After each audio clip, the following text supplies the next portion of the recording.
आइए देखें क्या है आज की खबरों में।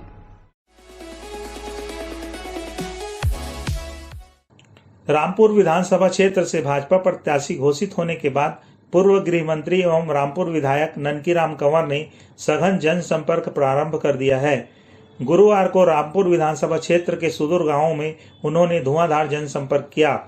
इस दौरान पूर्व गृह मंत्री भाजपा प्रत्याशी ननकीराम कंवर केसला पहुंचे और कर्मा कार्यक्रम में शामिल होकर स्वयं मांदर पे थाप देने लगे। मांदर बजाते कर्मा पार्टी के लोगों के साथ थिरकते और नाचते नजर आए। अपने प्रिय नेता को अपने साथ थिरकते पाकर लोगों में काफी उत्साह देखा गया। गौरतलब है कि जनसंपर्क के दौरान ननकीराम कंवर ने केंद्र की नरेंद्र मोदी सरकार की उपलब्धि लोगों को बतलाते हुए उन्हें दोबारा जिताकर प्रदेश में भी भाजपा का कमल खिलाने अपील कर रहे हैं। ननकीराम कंवर ने चुनाव जीतने के बाद भाजपा की सरकार बनते ही भ्रष्टाचार मुक्त छत्तीसगढ़ बनाने का वादा ग्रामीणों से किया है। ननकीराम ने ग्रामीणों से कहा कि गरीबों को जो हक मिलना चाहिए, जैसे प्रधानमंत्री आवास, वन अधिकार पट्टा, युवाओं को सरकारी नौकरी, सड़क, पुल पुलिया जैसे कार्य जो रुके हुए हैं, उन सभी कार्यों को तत्काल प्रारंभ कराया जाएगा।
नमस्ते कोरबा न्यूज के लिए संतोष अग्रवाल के साथ अजय अग्रवाल की रिपोर्ट।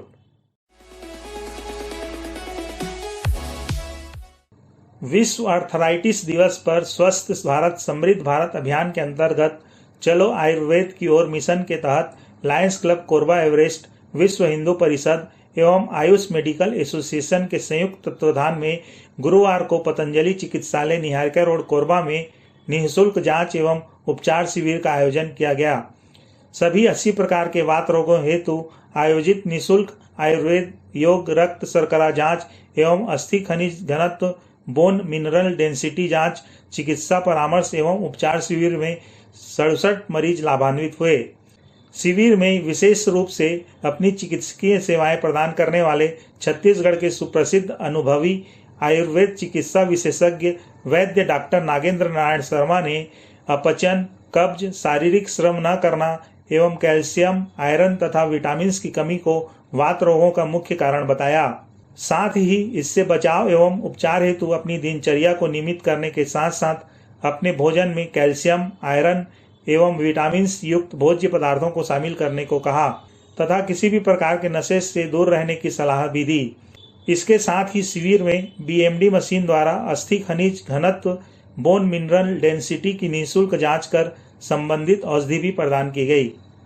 आज 12 अक्टूबर विश्व आर्थराइटिस दिवस पर Lions club Korba Everest, Ayush medical association और विश्व हिंदू परिषद के संयुक्त तत्वाधान में एक निःशुल्क आयुर्वेद चिकित्सा परामर्श एवं उपचार शिविर का आयोजन किया गया है, जिसमें 80 प्रकार के आयुर्वेदानुसार जो वात रोग कहे गए हैं उसके लिए हम उनको उपचार और उससे संबंधी जानकारी दे रहे हैं। इस दिन का उद्देश्य ही यही है कि वात रोगों के प्रति लोगों को जागरूक करना है, जिससे वे इससे होने वाली बीमारी से बचें और यदि बीमार रोगग्रस्त हो गए हों तो इस रोग से वो मुक्ति पा सकें। इसी उद्देश्य को लेकर इसी तारतम्य में यह शिविर यहाँ आज आयोजन किया गया है, जिसमें अभी तक लगभग 60 मरीज का उपचार हमने किया है और उनकी जांच की गई है। बोन मिनरल डेंसिटी की जांच की गई है, जिसमें ज़्यादातर मरीजों में कैल्शियम की कमी पाई गई है, जिसका कारण अनियमित खान-पान और अनियमित दिनचर्या का प्रमुखता से होना पाया गया है। उसके बारे में भी हम यहाँ पर उनको सलाह दे रहे हैं, उनके खान-पान के बारे में उनके आहार विहार के बारे में, उनकी दिनचर्या कैसी होनी चाहिए, इसके बारे में भी यहाँ पर हम जानकारी दे रहे हैं। साथ ही समस्त वात रोगियों के लिए उपयोगी वात शामक काढ़ा भी हमारे द्वारा यहाँ निःशुल्क पिलाया जा रहा है, जिससे वात रोगों के संबंध में, वात रोगों के उपचार में वो कारगर सिद्ध होता है। साथ ही उनको वात रोगों के लिए उपयोगी स्वास्थ्य पुस्तिका का भी निःशुल्क यहाँ वितरण हमारे द्वारा किया जा रहा है। नमस्ते कोरबा न्यूज के लिए संतोष अग्रवाल की रिपोर्ट।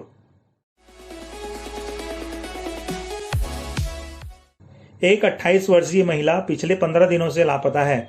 उसके पिता के मोबाइल पर किसी अज्ञात व्यक्ति द्वारा फोन कर फिरौती की मांग की जा रही है।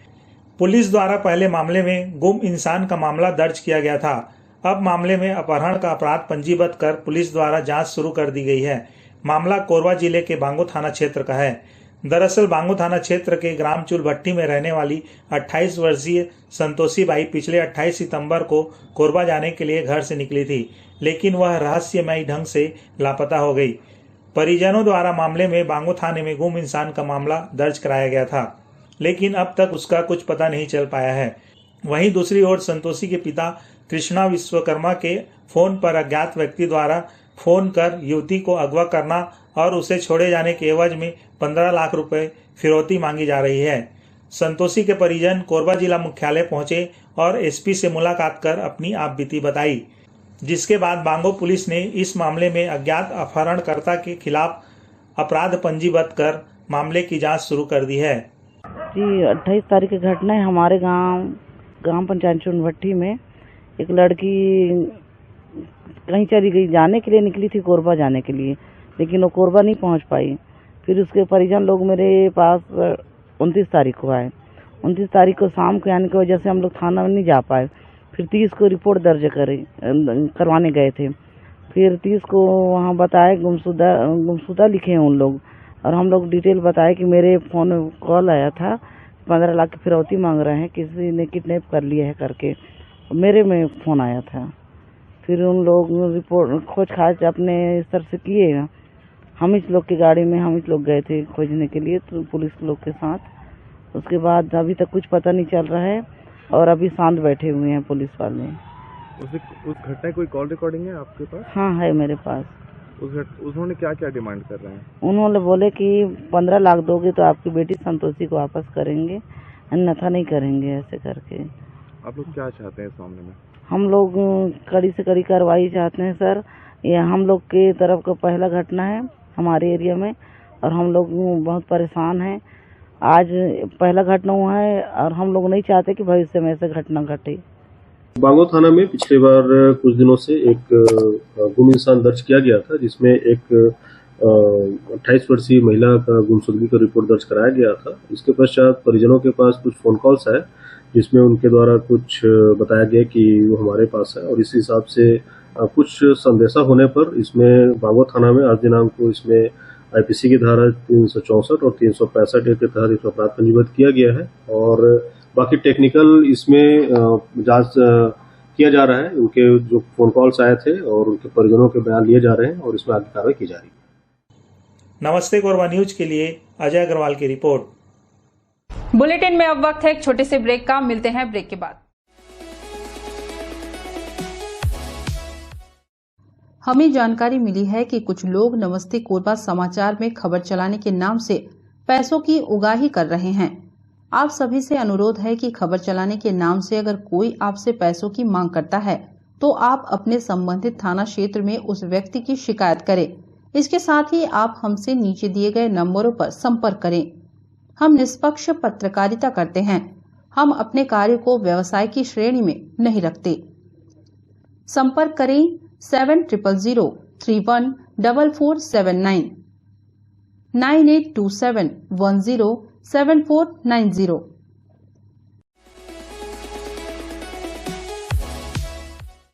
कोरबा जिले में सांप निकलने की घटना आम है। जिले के ग्रामीण और शहरी क्षेत्रों से लगातार सांप निकलने की जानकारियां सामने आती रहती हैं। ऐसा ही ताजा मामला शहर से लगे दादर खुर्द गांव में देखने को मिला। बाड़ी में काम कर रहे इंद्रासन राठिया को अचानक एक किनारे कुछ छटपटाता हुआ दिखाई दिया। जब पास जाकर देखा तो तकरीबन 7 फीट लंबा धमना सांप जाल में फंसा हुआ दिखाई दिया। उसको देखने पास जाने की हिम्मत नहीं हुई।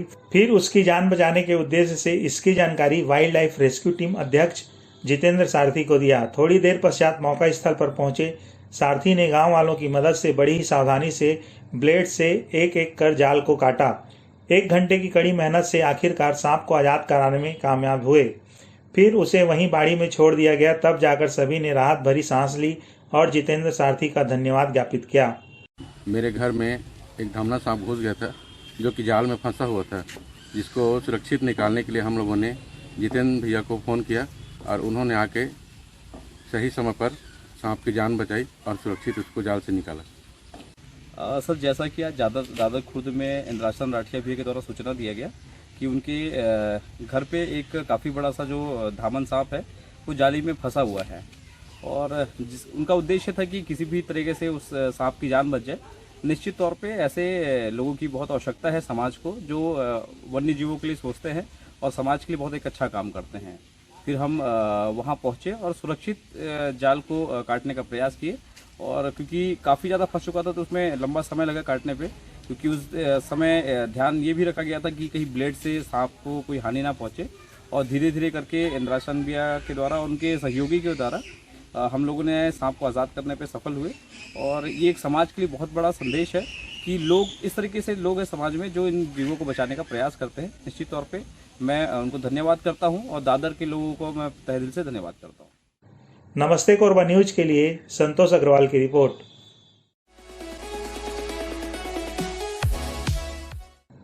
नवरात्र पर्व का उत्साह भक्तों में अभी से दिखने लगा है।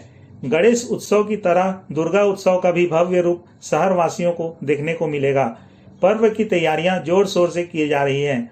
मंदिरों में मनोकामना ज्योति कलश का प्रज्वलन आस्था का केंद्र बना रहेगा। वहीं पंडालों में देवी प्रतिमा की स्थापना आकर्षण का केंद्र रहेगा। देवी प्रतिमा की स्थापना को लेकर शहर के अलग अलग स्थानों में विशाल पंडालों के निर्माण की तैयारी की जा रही है। RP Nagar, Dussehra Maidan, Ravishankar Shukla Nagar, old Durga pandal Manikpur, railway station, Sharda Vihar, pump house, Gandhi Chowk आदि स्थानों में देवी प्रतिमा स्थापना के लिए पंडाल तैयार किए जा रहे हैं। अधिकांश समितियों में पूजा षष्ठी से शुरू होगी। पिछले गत 28 वर्षों से हम लोग यहाँ पे दुर्गा पूजा करते आ रहे हैं और पिछले 3 साल से मैं अध्यक्षता यहाँ पे संभाल रहा हूँ। माता रानी की कृपा से इस साल जो अभी तक हम लोग पहले बंगाली पद्धति से करते थे, एक बार हमने वैदिक रीति से किया था, पर लोगों की मांग जो थी कि 9 दिन गरबा होता है तो पूजन भी प्रथम दिन से ही होना चाहिए, तो इस साल हम लोगों ने 9 दिन का ही पूजा प्रारंभ कर दिया है।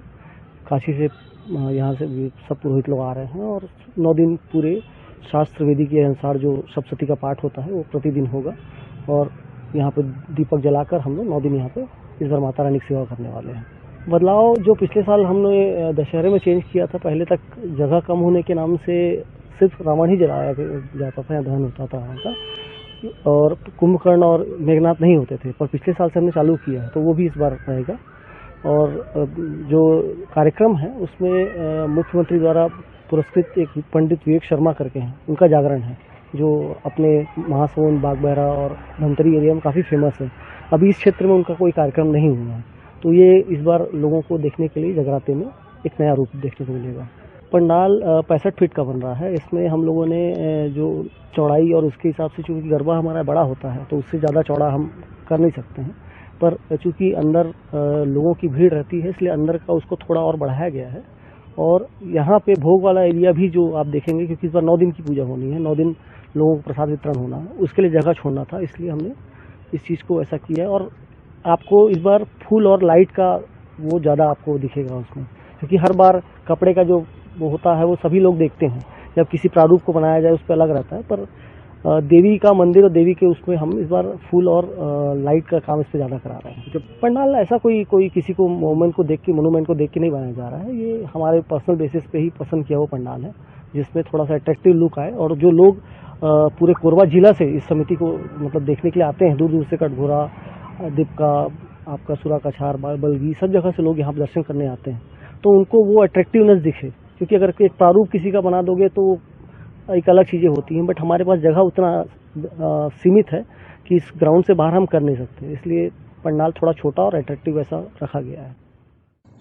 नमस्ते कोरबा न्यूज के लिए संतोष अग्रवाल की रिपोर्ट। न्यूज के इस बुलेटिन में बस इतना ही। न्यूज अपडेट के लिए जुड़े रहे हमारे YouTube channel, Facebook, Telegram, Instagram, Twitter को सब्सक्राइब, लाइक, कमेंट करना ना भूलें। नमस्कार।